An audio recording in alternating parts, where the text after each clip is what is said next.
That's well understood. One of the news I found quite exciting this week was that the Ariaria market in Aba would get 9.5 independent, standalone megawatts, and that's signed on by the NERC. That looks like some good news. Sure, it's a good news. And before then, let's not miss out that the Abia State government got a couple of shoe makers in the market and took them to China, I think for a 30 or 60-day period. And they went to learn basically how to produce, how to make a product good, how to do your finish. And that was the initiative of the state government. The state government complemented what the federal government had been doing. But of course, they saw the push from the federal government and felt like, oh, let's also work the federal government. So the power side of it is one, which is commendable. But let's also remember that there is a leather that needs to be used by the cobbler. So by the shoemaker, let's make sure that that leather that comes from the northern part of the country comes in the condition that the guy will use, and it can match the quality of the ones that we buy from China. So it's a good one, but we need to look at the entire value chain and not just piecemeal. So when we're looking at area market, we should look at Kano, Maiduguri, yes. And we have a couple of government-established institutes for leather technology and the rest. Yes. So that's why I said if we have like a 5-year development plan, so the VP looks at it. So you heard the leather technology industry in agency in Zaria. How can we make sure that in the next 5 years we'll get leather that meets the quality? Because what happens is when the process to produce the leather from the animal or wherever they get from is where we have some challenges. How do we overcome this challenge so that when the guy in our back gets the leather to work with, whatever knowledge or training he has received in China will not be a waste?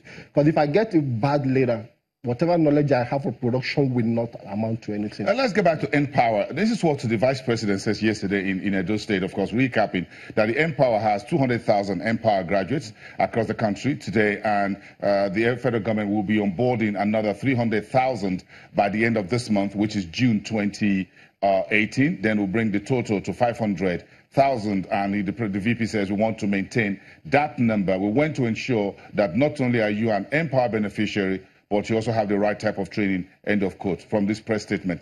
I'm sure you have your eye on this initiative as well. Sure. Do you think it's emboldening enough? Is it responsive enough? Is it meeting the goal of creating jobs, reducing unemployment? We like, from organization, we like to look at projects from the point of view of what are lacking, what are the gaps that need to be filled. Nothing is 100% best fit for best good to you. So what we did is to approach the Vice President office sometime last year and said, look, we need to plan an exit strategy for the Empower beneficiary, because Empower is a 2-year program. The guys who are on the first batch, 200,000 will be leaving by December. What happens to them after the December period? And we are proud to say the VP office saw reasons with the organization and said, okay, let's plan an exit strategy, which is in the works now, to say when this first batch are due to leave by December, where will they exit to?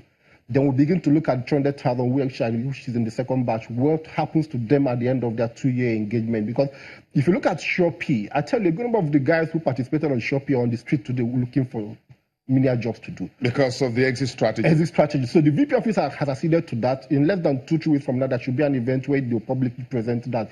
So let's bring all stakeholders together and say, look, what do we do to make sure these guys, or at least a good number of them, don't exit and go back to the labor market? Where would they go from here? Where would they go from here? The Empower graduates? The Empower graduates, where would they go from here? Because also, what do you think the exit strategy should be in real terms? No, it should be, for instance, what we want to do with the first batch, the 200,000, is to say, look, what number of them have been able to start a small business while on the Empower program? We identify them. What support do they need to sustain what they've started? What percentage are thinking towards starting a small business? What can we do to help them start and sustain? What percentage still think the best thing for them is a white-collar job or blue-collar job? What can we then do to help them find skills first? Because they need to be able to have skills that are in demand in the market. So we are going to cluster all of these beneficiaries into smaller groups to say, okay, this percentage will go into this will go into that. But it's to still depend on the kind of support you get from stakeholders. Because I tell you, 200,000 is a large number. It was easy for government to bring them together and pay them money. But when it comes to exiting them to more productive engagement, it calls for mainstream economy. It calls for great. But we're not shying away from that. We had a meeting with ILO yesterday, and we said, look, we're planning like a market structure where you bring in the Empower beneficiaries to produce food produce for a defined market. I'll tell you something. If you look at the Nigerian Army, the Nigerian Navy, the Nigerian Air Force, and Nigerian Police, they belong to a body called the POA. Among these 4 organizations is over 500,000 active officers.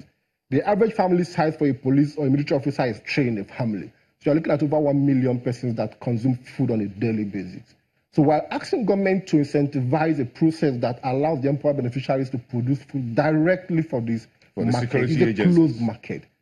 If we're able to achieve that, then I tell you, 200,000 people in the first batch will not even be able to produce the food these guys will consume. And their families. So it just calls for hard work. I call it hard work because it's not what we're used to doing. We're used to doing the convenience. So let's just come together in 2 weeks. We should be done with the entire process, but we can't do that for long. It's still work in progress. Celeste, hang around. We'll be right back. We're continuing this conversation. The Vice President yesterday announced there's going to be a new initiative. It's called Trader Money. And I already put that out today, this morning on social media, on Twitter. If you follow us on Twitter, you'll see that already. The Vice President says it's a smaller amount for traders who need between 5,000 and 10,000 naira. Talking to those who sell bread, those frying akara and puff-puff by the roadside, those selling plantain, those doing small things. That's what the Vice President says the new initiative that will be launched will be for. We'll talk about that. We'll get Celestine Okeke's viewpoint on that. And of course, how do we mainstream everyone into the broader economy moving forward? You're watching Business Morning live from Abuja, Nigeria's political capital.